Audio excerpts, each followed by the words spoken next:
So, welcome to this second talk on the teachings of Master Linji, and the subject of today is on the second Advent 2023 is Master Linji, be beautiful, be yourself.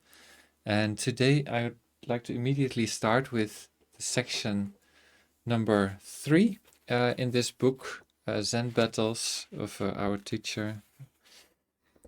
And this is a very short section.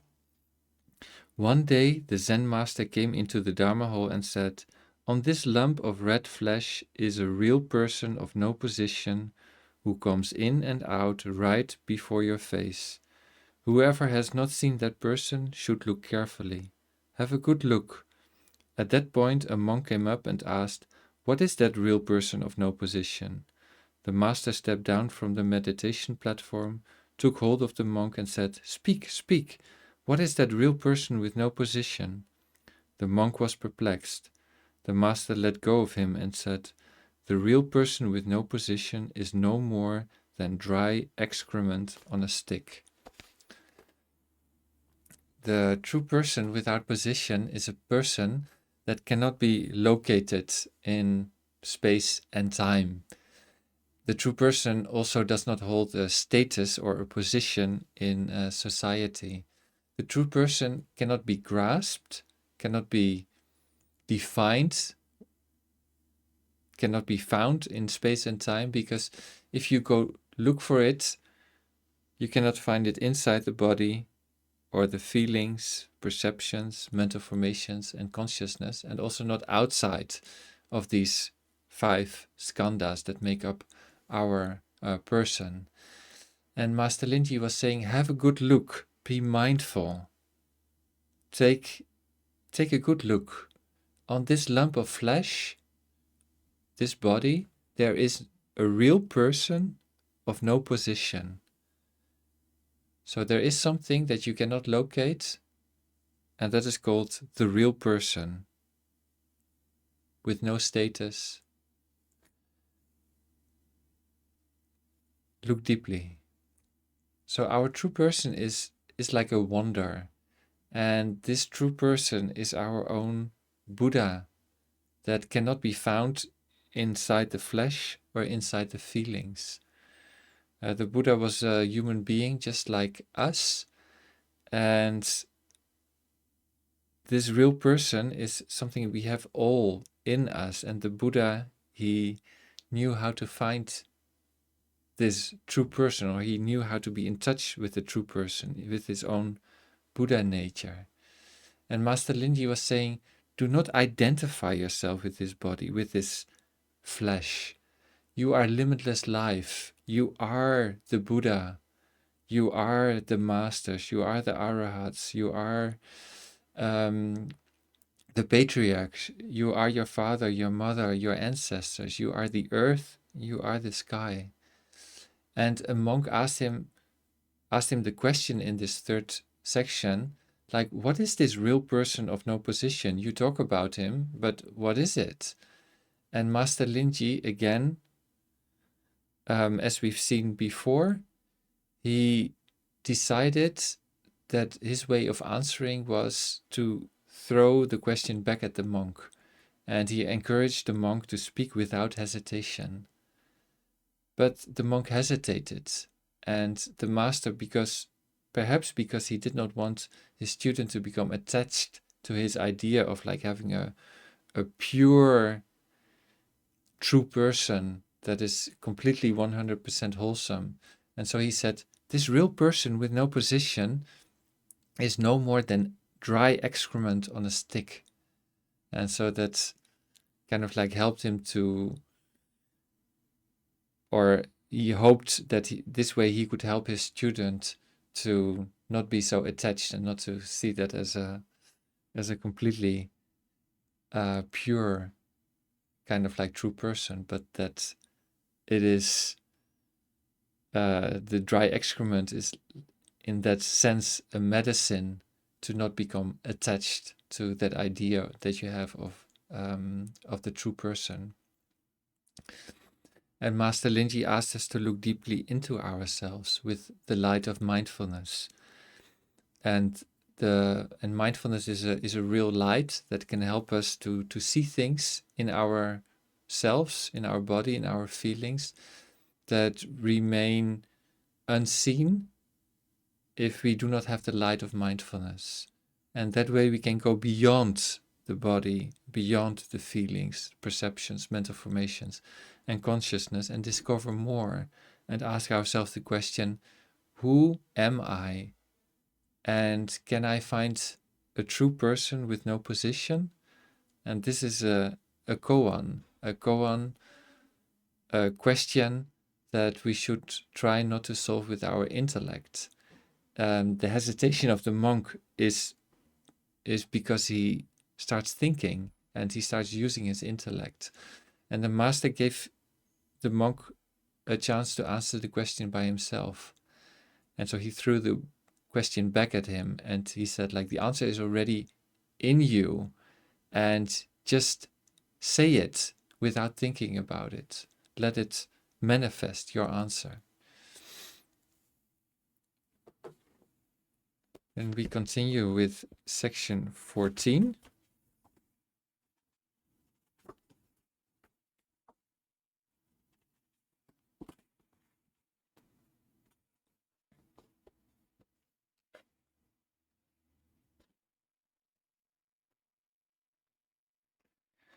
People generally think that Buddha and Mara are two different worlds, the one pure and the other defiled.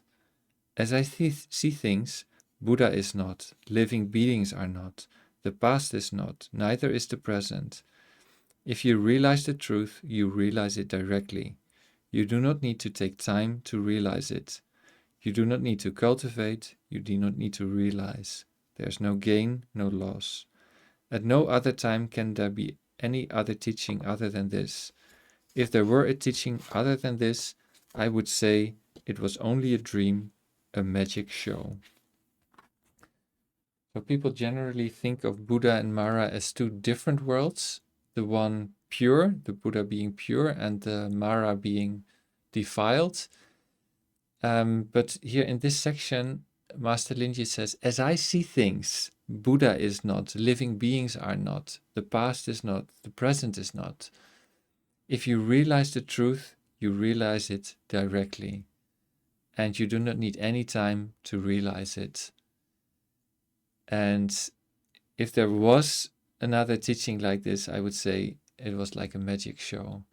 And a very important teaching on in Buddhism is the teaching on non-discrimination and interbeing. And very often we see that we separate things with our discriminative mind.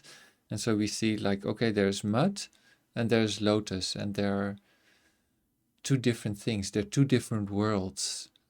But if we look deeply, we see that the mud and lotus cannot be separated from one another, and that they inter-are.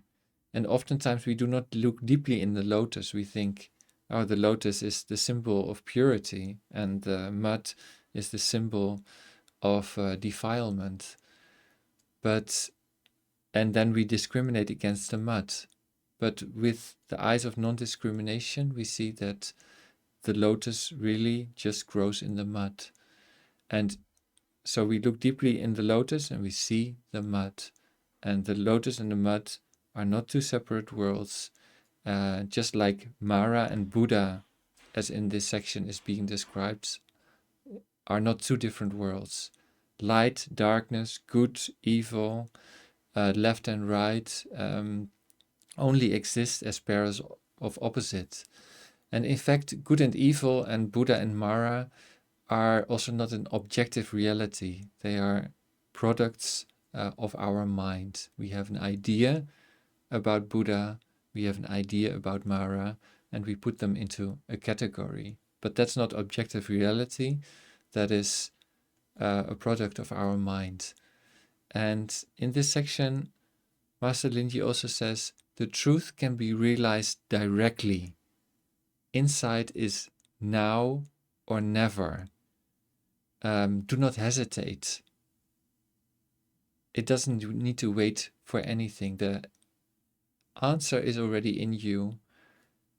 The wisdom is already in you, and the truth can be realized directly. And then at the end, Master Linji says, I would say it was only a magic show, a dream. And that is something that we can see in the first chapter of the Prajnaparamita Sutra in 8,000 lines. And so I'll read that, and then maybe we can recognize what Master Linji has said. The Bodhisattva, free of signs, knows that the five skandhas are a magic show. His practice is silent awakening, which is the practice of the highest understanding. Like a magician at the crossroads, giving rise to an illusory crowd and cutting off their heads. All worlds are just as illusory.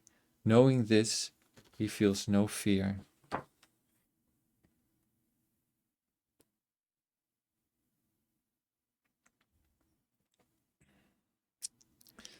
Silent awakening is the silencing of all notions, like birth, death, Buddha, and Mara.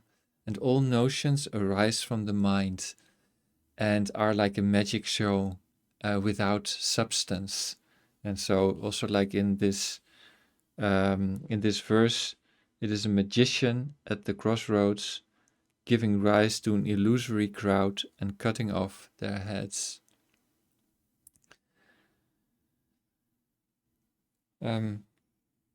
Let us continue.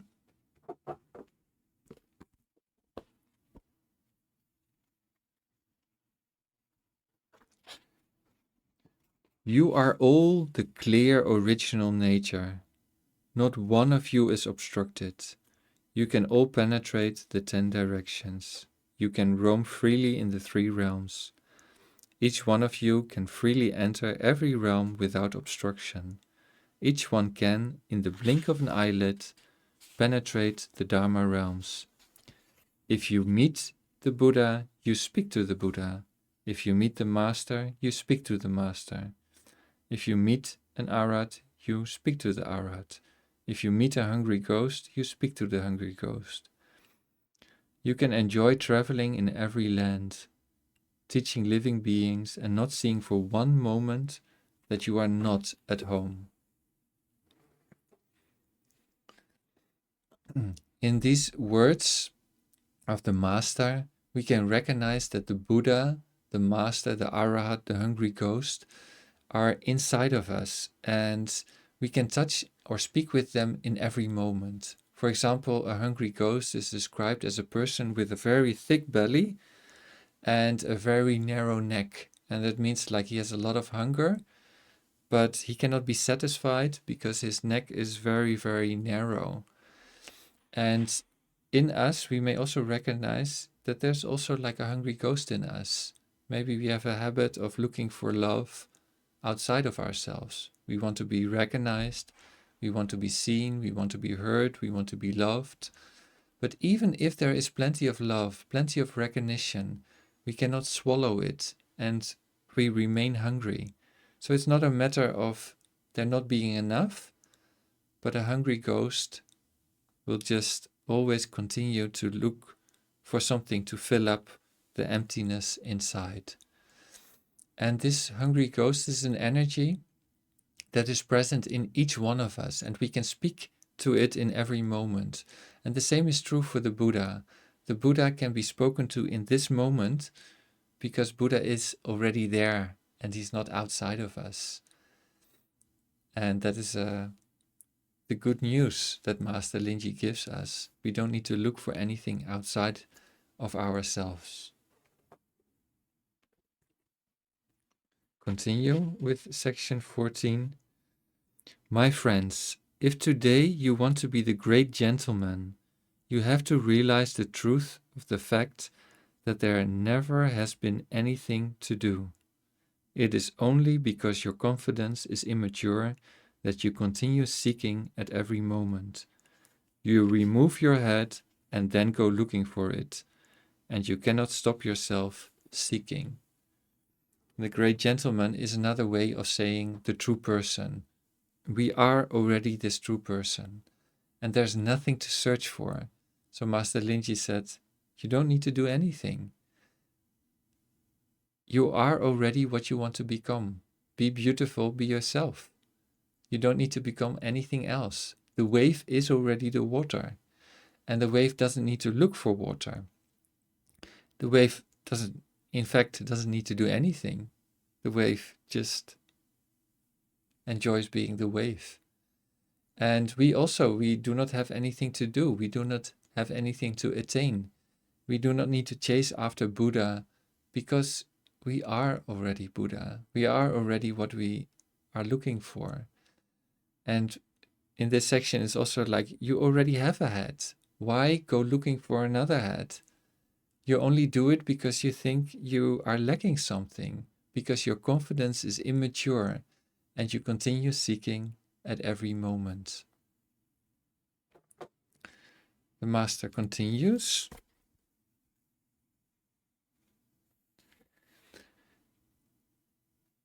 Imagine bodhisattvas of complete and sudden enlightenment manifesting and entering the Dharma realms. They turn toward the Pure Land. They dislike the profane and love the sacred. If there were such bodhisattvas, they would still be subject to grasping and aversion. The idea of pure and defiled would still be in their minds. According to the insight of the meditation school, it is not like this. Understanding is now, in this moment. You do not have to wait for another opportunity. What I maintain is that everything is taking place. Medicine and the sickness which is to cure have to go together at the same time, because medicine and sickness have to correspond to each other. And normally we speak of bodhisattvas as highly realized beings, but in this paragraph the image is far from perfect, because Master Linji uses an image of bodhisattvas that still discriminate. They discriminate against the profane. So they're still subject to grasping. They love the sacred, they turn towards the Pure Land, but at the same time, they also are subject to aversion. They dislike the profane. And the Heart Sutra encourages us to let go of ideas of being and non-being, pure and impure. In Buddhism, we talk about the worlds of phenomena and the worlds of noumena. And the world of phenomena is the world of discrimination. For example, the lotus is pure and the mud is impure. But in the nominal world, these concepts lose their meaning because we see deeply and we see that the mud and the lotus inter-are, and these concepts of pure and impure, they lose their meaning if we look deeply, and that is the nominal world. And we see all in the one and the one in all as the teaching of the Avatamsaka Sutra. So we can see that if we are deeply in touch with reality, we see that this discriminative mind is not, in fact, how reality is. The discriminative mind discriminates against the mud and likes the lotus, doesn't like the mud. But if we look more deeply, we see that these are just products of the mind.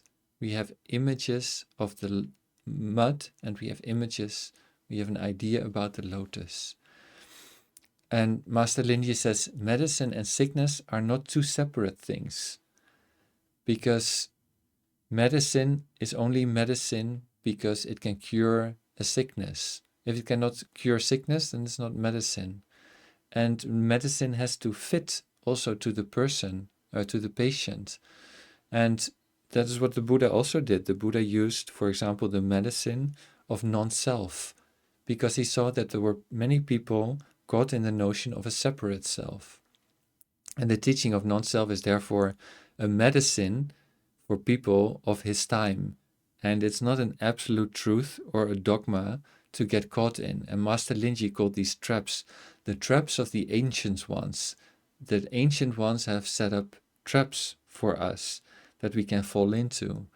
And so we should be very careful not to fall into these traps and take the teachings of the Buddha as dogmas or become attached to the ideas of non-self and impermanence.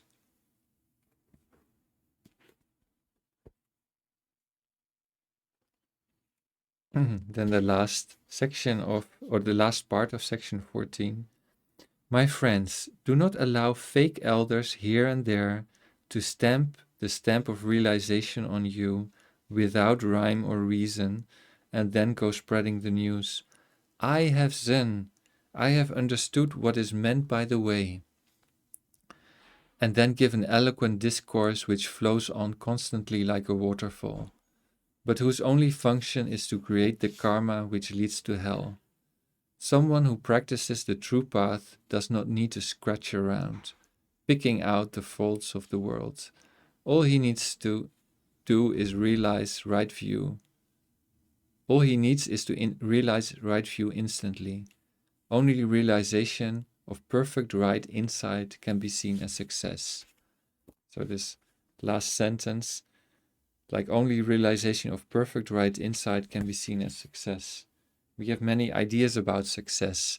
And so success has many meanings. Being successful in our career, having a lot of money, a beautiful house, a beautiful partner. My children are intelligent, they do well at school. I'm being famous, being recognized, giving wonderful Dharma talks, as Master Linji was mentioning. They give like talks and they continue talking like constantly like a waterfall. But here Master Linji says only the realization of perfect right insight can be seen as success.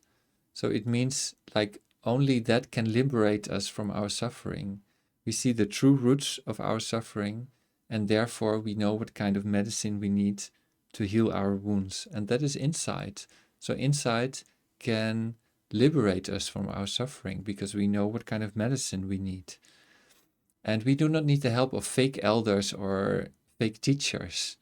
And Master Linji, he also had experience with fake elders, and he was looking for teachers to help him, and at a certain point he could differentiate to the real teachers and the fake teachers. And we can light up the light of mindfulness in ourselves to see our true needs. What is it that I really need, and what kind of medicine do I really need? We continue with section 15.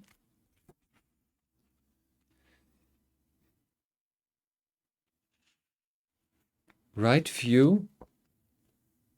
I do not start immediately from the beginning. Right view is to see that the person who does not need a place to rely on as he listens to the Dharma is indeed the mother of all Buddhas. Why?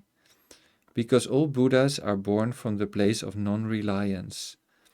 If you are able to awaken to the state of having nowhere to go back to, you will see that the nature of the Buddha is non-attainment. That is right view. So Master Linji, in this section, he gives several definitions of right view, because one of his students came up and asked him about right view. What is it? And in this definition of right view, Master Linji says that Buddhas are born from the place of non-reliance. They do not rely on anything. They are completely free from all kinds of attachments to ideas, dogmas, teachings. So that's the place of non-reliance. The Buddhas are not relying on anything.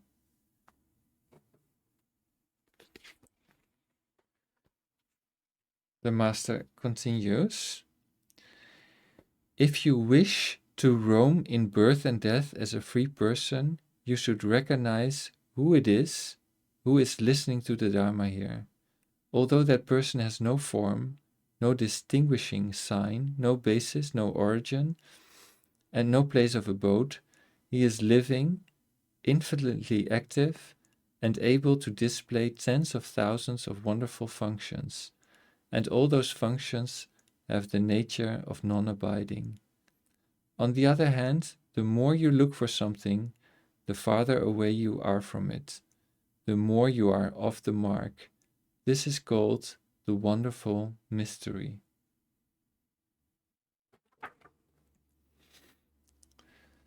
So the Master Linji asks us, like, who is listening to the Dharma? Who is this person? And looks very much again like, yeah, look what the true person is. And Master Linji asks us to look deeply into ourselves and adds that this person cannot be found in any kind of sign. The person has no basis, no origin, and no place to dwell. And if we want to be free in this world of birth and death, then we have to look deeply into ourselves and recognize the world of no birth and no death. To be in touch with the noumenal world, and not only the world of phenomena like the waves, but to really to touch our true nature, the deep nature that is the water in case of the wave, and to recognize the world of no birth and no death. And in the practice of touching the earth, that is also something that we do. We look deeply into ourselves and we recognize that we are completely made up of non-self elements. And you cannot find the true person in a sign. And there's no place to dwell. Because if we look deeply into ourselves, we recognize that our body is the continuation of many ancestors before us. So our DNA is the DNA, not only our DNA, but also the DNA of our ancestors, of our father, mother, grandparents. And our character is not only our own individual character, but is also a continuation of the character of many ancestors that came before us. And also these teachings of Master Linji, we say like we are in his lineage, then we can also see that Master Linji is still present in us, in his teachings. And if we apply it, then Master Linji is alive in us, and the Buddha is alive in us. And so it's the invitation is to look deeply into ourselves and to see, yeah, what are all the elements coming together? And there is a lot. The earth, the sky, the water in our body is not something individual. We see that these molecules of H2O, they have been in many different forms before. Maybe in the snow that I see we have in Valbrøl right now, and in bodies of living beings on this planet before. So you cannot find the true person in a sign, and we recognize that we are a continuation of many ancestors, and not only physically or genetically, but also present in the wounds that we carry with us, and the hopes that we have, the aspiration that we have. That is also a continuation of many ancestors before us. And not only that, we also see how the culture has influenced us. So our teachers, our friends, and this true person is not to be found in all these kinds of outer layers of clothes that we call body, feelings. But the true person is very alive, and we can be in touch with the Buddhas of the past, the present, and the future. And the true person can do many wonderful things and can help alleviate suffering, like Bodhisattva Avalokiteshvara. And last time we read the text of Bodhisattva Avalokiteshvara to invoke the name of Bodhisattva Avalokiteshvara. And this great energy of compassion is present in us. And when we invoke the name of the Bodhisattva Avalokiteshvara, we nourish the seed of compassion in us, and we do it for ourselves and for others. So, who is this true person? Master Linji tells us not to confuse this true person with the layer of coats that we're wearing, like the illusory friend, the body. And that is the next section, the next part of section 15. My friends, do not identify yourselves with this illusory friend, the body, because sooner or later it has to be returned to the hands of the demon impermanence. In this world, what is it you need to turn toward in order to find liberation? All you need is a bowl of brown rice, a mantle of cloth, and apart from this, you should give all your physical force and time to find the good spiritual friend. Do not waste your days and hours following various pleasures. Time is precious, life is impermanent. The four great elements and the four signs here are birth, abiding, changing, ceasing, are driving you on. You must recognize right away the signless nature of these four so as not to be pulled around by your surroundings. So, my friends, do not allow yourself to this illusory friend, the body, because sooner or later it will have to be returned to the demon, which is impermanence. And that is something to remind ourselves of. In Buddhism, we do a lot to remind ourselves to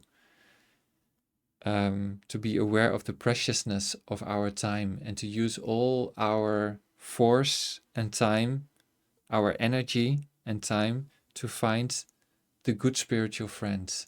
And do not waste your time and energy like looking for various pleasures. Time is so precious. We are aware of impermanence and we know how precious time is.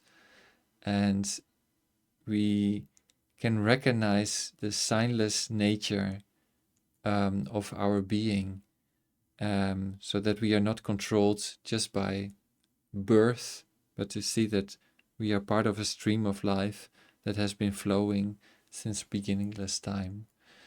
And when someone passes away, then that is something that we can practice. We can practice seeing the signless nature of that person and to recognize that the person is also in the stream of life and cannot be found in signs, cannot be found in the body. The true person cannot be found inside the body. So I would like to read this Gata of Impermanence that we always recite when somebody passes away. It's a contemplation, a meditation. This body is not me. I am not limited by this body. I am life without boundaries. I have never been born, and I have never died. Look at the ocean and the sky filled with stars, manifestations from my wondrous true mind. Since before time I have been free. Birth and death are only doors through which we pass, sacred thresholds on our journey. Birth and death are a game of hide and seek.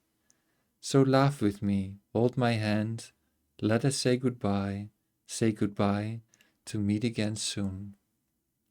We meet today, we will meet again tomorrow, we will meet at the source every moment, we meet each other in all forms of life. So we should find our true person that is life without boundaries. A true person that has never been born and will never die. And this true person cannot be found in the body, feelings, perceptions, mental formation and consciousness, and also not outside of it. And what do you need to find this true person and to find liberation? What you need here in this section is just something to eat, something to wear. You only need very, very little, and for the rest, you should practice so diligently and use all your time and energy to find the good spiritual friend, who can be a teacher, but it can also be a community, a sangha, rather than just an individual. And Tai has also mentioned that maybe in Buddhism we speak of the Buddha of the future. It's called Maitreya, but said like maybe the future Buddha is not an individual. Maybe the next Buddha is a community.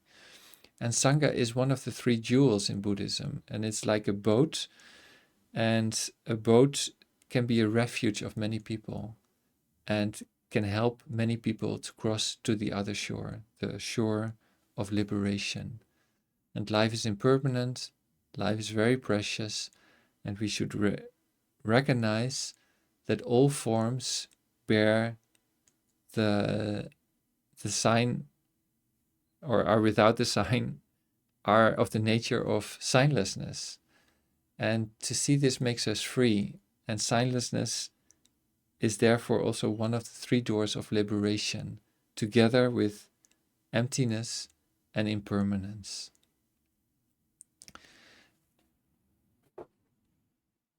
I'd like to read the beginning part of section 15 about the other aspects of right view.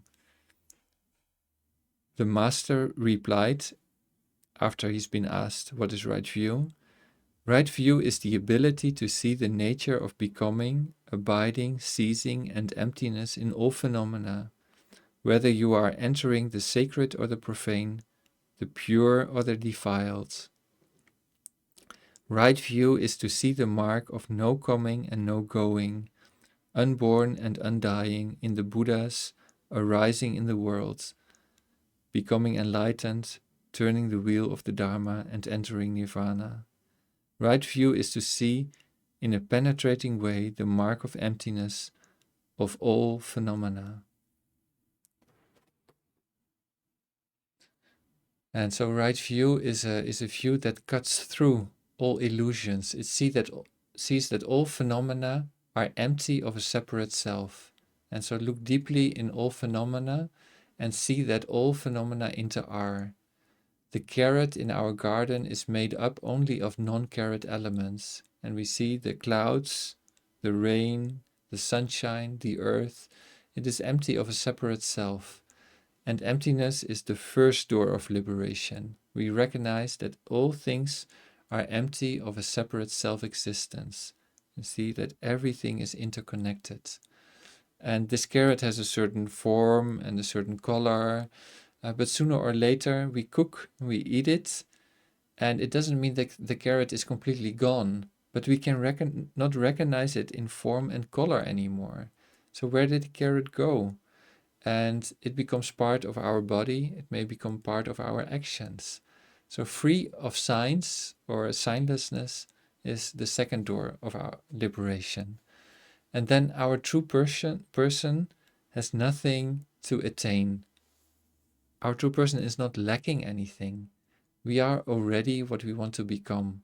And this is aimlessness, the third door of liberation. There's nothing to do and nowhere to go, because we are not lacking anything. We do not need to go to the future, do not need to go back to the past. We recognize that everything in this moment is there, and we do not need to search anything outside of ourselves. And the great Indian master Nagarjuna, who taught about the Buddha's teachings on emptiness, said that the city of Nirvana has 3 gates, and those are the 3 doors of liberation: emptiness, signlessness, and aimlessness. We continue with section 19.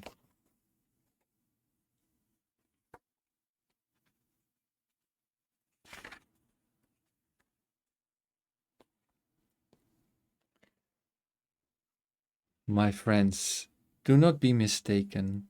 All phenomena, whether mundane or supramundane, are without a self-nature.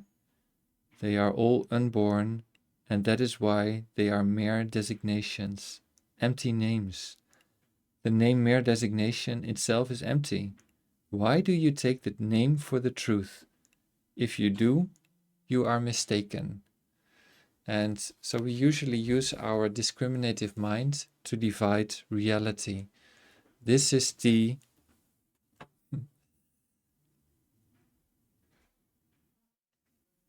and this is a cloud, this is sunshine, and this is the ocean. But if we look more deeply, we see that they are without self-nature, and everything is interconnected. And to separate them is just like using empty names, mere designations. And so also like when we introduce ourselves, we also use a name. So maybe myself, I say, I am Brother Fapsa, but it is just an empty word. It's not really who I am. It is not the true person. The true person is unborn and without self-nature.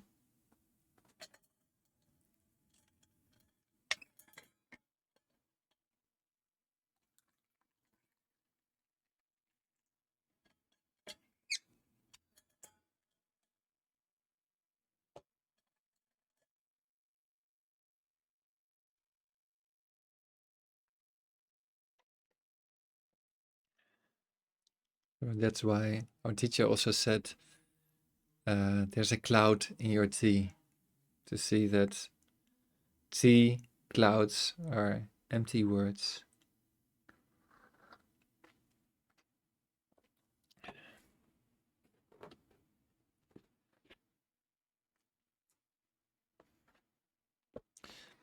The 3 vehicles and the 12 divisions of the teachings are just toilet paper, shit wiping sticks. The Buddha is an illusory body. So that's quite strong. Just the toilet paper. They sound like very bitter medicine. And the famous Chinese master Xuanzang, he had put a lot of energy, life energy, into traveling all the way to India, collect the sutras and bring them back to China. And he was 17 years he was on the way, and in India he learned from the masters of Nalanda University, and then with all these sutras, all these scriptures, he came back and then he translated, or he oversaw that everything is being translated into Chinese. And so these scriptures are extremely precious. And now Master Linji, a few hundred years later, he says, these scriptures are just toilet paper. And the Buddha is an illusory body. And Master Linji taught us not to be attached to the words in the scriptures, and also not to be attached to the outer form of the Buddha. And the Buddha is an illusory body. You have an idea of the Buddha, but that is an illusion. You will not find the true person in the body of the Buddha. You can look for it inside the body, but there you will not find it. You will not find it outside of yourself. And why do you go look for the Buddha? Buddha is right present in the here and in the now. And if you go look for Buddha,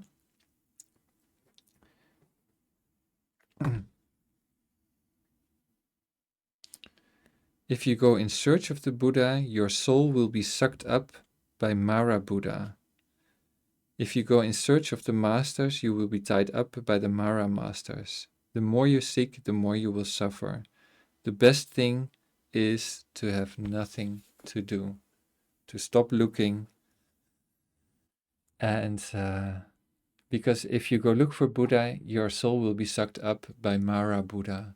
Your idea of Buddha is like a ghost. It is not real. And the more you seek, the more you will suffer. The more you seek, the further away you will get from the Buddha, the more you are off the mark.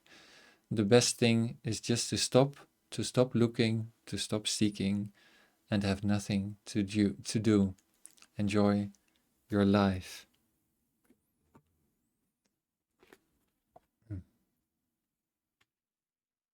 My friends, if you say that Buddha is the ultimate aim, then why, after only 80 years, did the Buddha have to lie on his side between the two sala trees in the forest at the city of Kushinagar and die? Where is the Buddha now? We should see clearly that Buddha was born and died, as we ourselves do.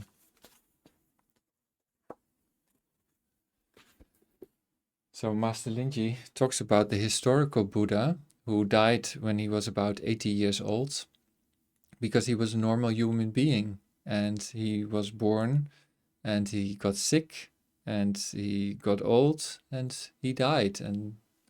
But that is not the ultimate aim. The ultimate aim is not to be the historical Buddha. Then he asked the question, like, where is the Buddha now? And this is a wake-up call. Where is the Buddha now? It's not that person who was 80 years old and then died. The Buddha is not to be found in India. The Buddha is the real person who can be found right here and right now. So it's to say, wake up.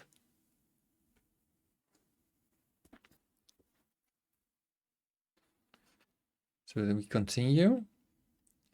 Only your true person who is here listening to the Dharma at this moment can go into fire and not be burned, go into water and not be swept away, go into the hell realms and the three unwholesome destinies like someone going on an excursion in a park. He can enter the worlds of hungry ghosts and animals without having to endure the retribution of these worlds. Why is that so? Because he does not discriminate against anything. There's a Bodhisattva Ksitigarbha, and he goes into the realms of darkness and deep suffering to help people. And he can be in touch with suffering, but not drown in it. He can go into the fire of deep traumatic experiences and not be burned. And he does not discriminate. He is not negatively affected by the emotions of his surroundings. So he can go into places of hell, but not be affected by it. And he's not drowned in suffering. He can go into the water and not be drowned. He can touch fire. He can go through fire of deep suffering, but not be affected by himself. He's not drowned in his suffering. He's free. It is as if he's going on an excursion in a park. And the true person can go into fire and not be burned.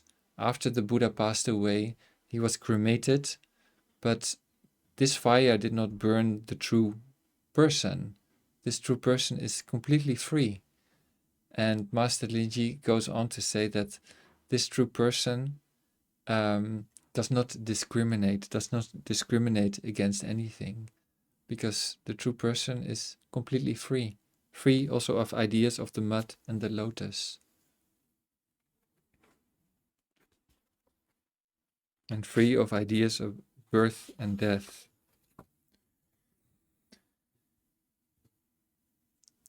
Afflictions arise in the mind. If there is no mind, how can the afflictions bind us? If you do not waste your time in discrimination, are not caught in signs, then automatically you realize the fruits of the path in an instant. So in Buddhist psychology, we have a discriminative mind that is called manas, the seventh consciousness. And it's the root of our afflictions like hatred, jealousy, anger, and so on. So our practice is to shine light on manas with our practice of mindfulness and transform manas, transform the discriminative mind in the wisdom of non-discrimination. And then there is no mind, meaning that there's no mind of discrimination, and afflictions can no longer bind us. So we are not caught in signs because we have the wisdom of non-discrimination.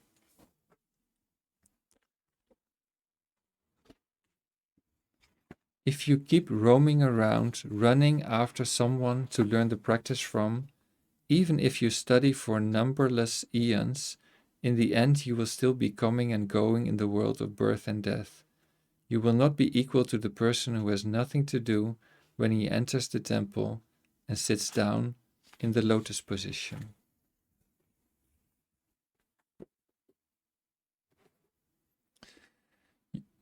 Well, you continue to go from place to place, from teacher to teacher, from tradition to tradition, and you will never be fulfilled. You continue seeking, you continue searching for something outside of yourself.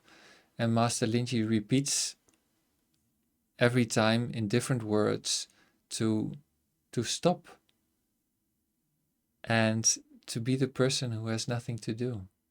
Stop searching.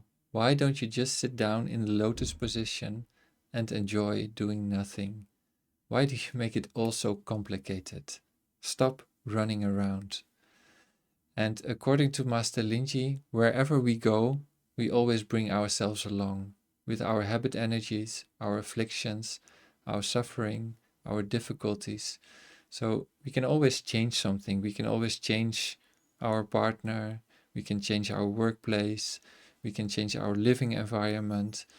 So we change the external conditions. But what is much more difficult to change is our own mind. And the most sensible thing, according to Master Linji, is to sit down and transform your own mind and stop searching. Nourish all the positive seeds in you and do not nourish the unwholesome seeds that are present in you. So be a good gardener.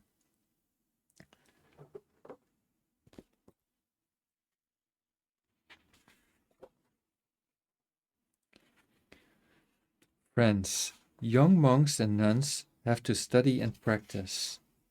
When young, I devoted myself to studying the Vinaya and fine manners every day. I researched, sought to understand, and consulted countless sutras and commentaries. After a while, I realized that they were just expedient means to help people, presented in theoretical terms. So once and for all, I threw them all away in order to go and consult great teachers and practice meditation. Fortunately, I met superior spiritual friends, so I had the eyes of the Dharma, which allowed me to see clearly and recognize the great teachers of this earth and those who were fake. The insight was not with me from the time my mother gave me birth, but came about through polishing, refining, training, experience, and investigation. And then one day I broke through to the truth. So it's not that he is not doing anything. He was always also like polishing, refining. And in this paragraph, he talks about his own personal experience. So he was actually diligent in studying. And when he was a young monk, he thought that by studying, he would become enlightened. What was missing was great spiritual friends, great teachers, and the practice of Chan, Zen, meditation. It became clear to him that the teachings were not the highest truth, but that the teachings were expedient means, were medicine to help cure people. The study and practice of mindfulness have to do with the right attitude. So when we study the teachings of Master Linji, we study in such a way that we just enjoy his teachings. It's not about becoming a Buddha or having an insight that comes from outside of us. We are not trying too hard to understand every word, but we feel nourished by the spirit of his teachings. And these teachings can help manifest insight that is already present in us. And study and practice go hand in hand. It's not that Master Linji was against studying, but he also wanted us to study in such a way that we can apply it in our daily life. And because we practice, we understand the teachings better on a much deeper level. And in the time of Master Linji, many were just studying without applying the teachings in their daily life. And that is why Master Linji had to use very strong medicine to counteract this tendency. And in this paragraph, the tone is actually quite mild, and he encourages the young monks and nuns to study and practice. And Tai also has sometimes talked about the right balance of 4 areas in our life, which are practice, study, service, and play. And these are not strictly separated. So, for example, when we study, we can learn about concrete ways of practice to transform our suffering and nourish happiness. And we can also bring what we have learned in our way of working with more joy and calmness and lightness. And we can work not with the idea to attain anything, but because we enjoy contributing. And our study can also be playful. We study not with the idea of becoming an arat, of becoming an enlightened being, but because we just enjoy studying and we feel nourished. It's a nourishment not by eating rice or bread, but it's a nourishment of the Dharma. We feel spiritually nourished. We sit in meditation because we enjoy sitting in meditation. We enjoy feeling calm, feeling light. And we walk mindfully and we are nourished with joy and freedom in every step that we make. We feel the lightness in every step we take. And so the practice should be an enjoyable practice. And when Master Linji talks about nothing to do, he doesn't mean like we should be lazy. It means that we should not be striving and looking outside of ourselves. We do something, but we do it with a lot of freedom, a lot of ease, and it's just very natural. So natural that it looks effortless. And our practice can also be like that. We do not need to tell anybody, oh, I am practicing this or that. But in fact, if you look deeply, we can see that a person is practicing, even though it's very natural. The person doesn't seem to do anything. But because the practice is so natural, so light, there's a lot of freshness, a lot of calmness, a lot of freedom. That's why we know, okay, that person is benefiting from the fruits of his practice. And his practice is so natural that it looks like he's not practicing at all. Today, I would like to invite us to listen to the text of Bodhisattva Manjushri. Last week, we listened to Bodhisattva Avalokiteshvara, the energy of compassion inside of us. And today is Bodhisattva Manjushri, the Bodhisattva of great understanding. And so we can listen to this text and be inspired by the practice of this Bodhisattva. We invoke your name, Manjushri. We aspire to learn your way, which is to be still and to look deeply into the heart of things and into the hearts of people. We will look with all our attention and open-heartedness. We will look with unprejudiced eyes. We will look without judging or reacting. We will look deeply so that we will be able to see and understand the roots of suffering and the impermanent and selfless nature of all that is. We will practice your way of using the sword of understanding to cut through the bonds of suffering, thus freeing ourselves and other species.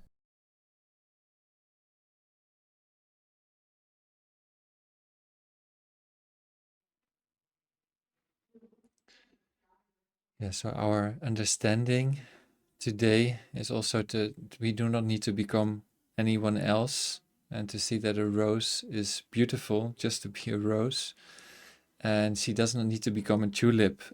And so be beautiful, be yourself.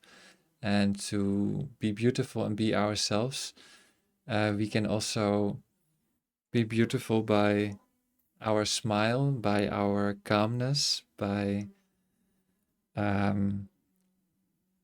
being free. And for this, I would like to sing a song together, and that's called In Out Deep Slow. So it's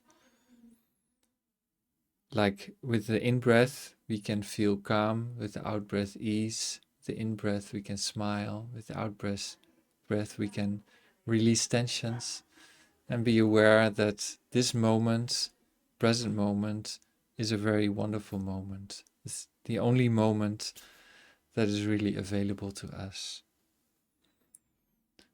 In, out, deep, slow, calm, ease, smile, release, present moment, wonderful moment. In, out, deep, slow, calm, ease, smile, release, present moment, wonderful moment. So this song can also help us to stop looking and to recognize that in this moment we can be in touch with the many wonders of life, and we can smile to life, and we can offer ourselves just the way we are, a big loving smile. Thank you for being there. See you next time.